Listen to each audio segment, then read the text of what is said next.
కావచ్చు వాళ్ళు ఆవిడని కొలుచుకుంటారు. బంధుత్వం ఉంది అక్కడ. మన పితృదేవతలు మనని కాపాడినట్టే గ్రామ దేవతలు మనని కాపాడతారు. హిందూ సంస్కృతిలో గ్రామ దేవత ఆరాధన చాలా ముఖ్యం. ఏటా ఉత్సవాలు ఏం మానకూడదు. అప్పుడు హింస మాత్రం పనికిరాదు, జంతు హింస చేయకూడదు. అందరూ అమ్మవారికి సంతానమే, కానీ మామూలుగా చేసే విధానంగా హాయిగా చేసుకోవాలి. గ్రామ దేవతల ఆరాధనని అశ్రద్ధ చెయ్యకండి దయచేసి.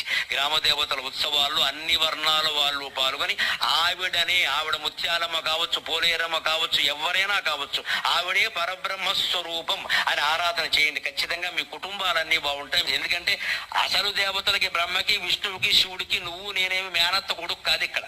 కానీ గ్రామ దేవతకి గ్రామం అంతా పిల్లలు, సొంత పిల్లల కింద లెక్క. ఆవిడ కాపాడు తీరుతుంది. బంధుత్వం ఉంది అక్కడ. ఆ గ్రామానికి ఆవిడ దేవత, మళ్ళీ పక్క గ్రామానికి కాదు. మనకి పోలేరమ్మ అంటే పక్కింటికి సత్యమ్మ కావచ్చు, వాళ్ళు ఆవిడని కొలుచుకుంటారు.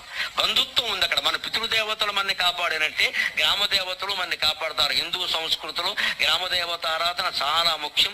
ఏటా ఉత్సవాలు ఏం మానకూడదు. అప్పుడు హింస మాత్రం పనికిరాదు, జంతు హింస చేయకూడదు. అందరూ అమ్మవారికి సంతానమే, కానీ మామూలుగా చేసే విధానంగా హాయిగా చేసుకోవాలి.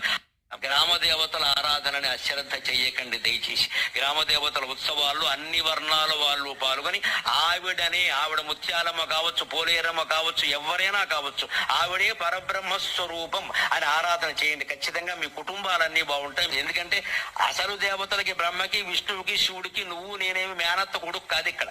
కానీ గ్రామ దేవతకి గ్రామం అంతా పిల్లలు, సొంత పిల్లల కింద లెక్క.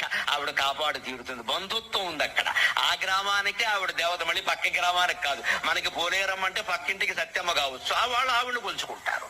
బంధుత్వం ఉంది అక్కడ. మన పితృదేవతలు మనని కాపాడినట్టే గ్రామ దేవతలు మనని కాపాడతారు. హిందూ సంస్కృతిలో గ్రామ దేవత ఆరాధన చాలా ముఖ్యం. ఏటా ఉత్సవాలు ఏం మానకూడదు. అప్పుడు హింస మాత్రం పనికిరాదు, జంతు హింస చేయకూడదు. అందరూ అమ్మవారికి సంతానమే, కానీ మామూలుగా చేసే విధానంగా హాయిగా చేసుకోవాలి. గ్రామ దేవతల ఆరాధనని అశ్రద్ధ చెయ్యకండి దయచేసి.